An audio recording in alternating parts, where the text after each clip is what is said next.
Story 1. The Whispering Ornaments.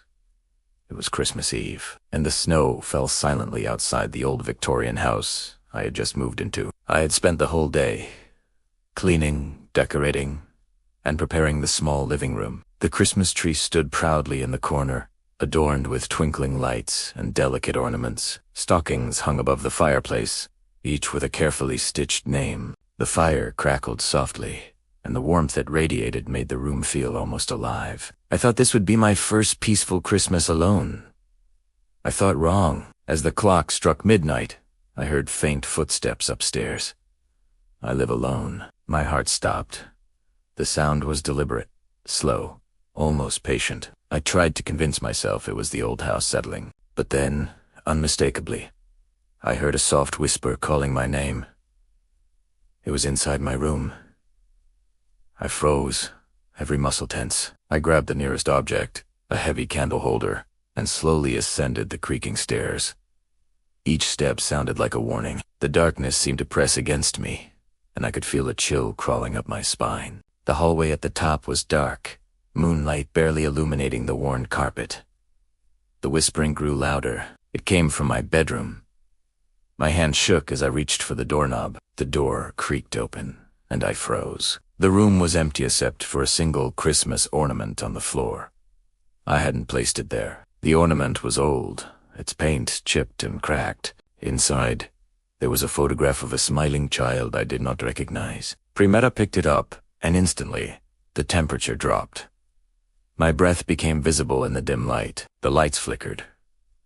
Tenny felt it, a cold brush against my arm, like icy fingers gliding across my skin. He spun around.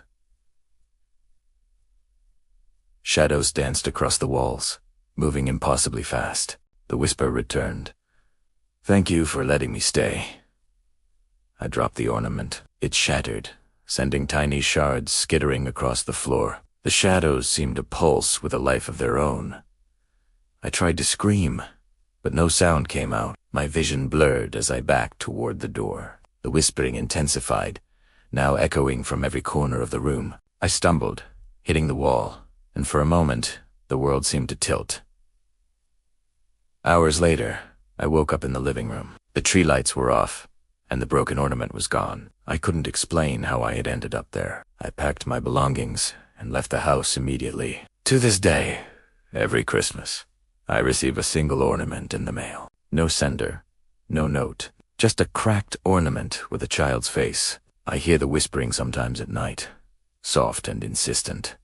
I've never celebrated a Christmas alone since. Story 2. The Cabin in the Woods.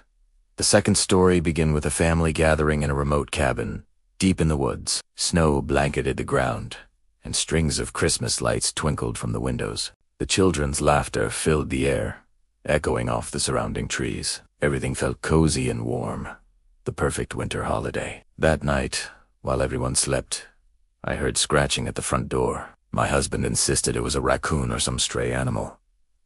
The scratching continued, persistent and frantic. We locked the doors and windows. Still, the sound persisted, as if something outside was growing impatient. Suddenly, the fireplace flared, sending shadows leaping across the room. The temperature dropped drastically. Our breath was visible in the frigid air. The children huddled close to us, eyes wide with fear. Then, I heard a soft whisper, coming from just outside the door. "Let me in." The voice was unmistakably that of a child, but the tone was wrong pleading, yet filled with an unsettling malice. Ornaments flew off the tree, and presents tumbled across the floor. My husband ran outside, desperate to see the source, but the snow-covered clearing was empty.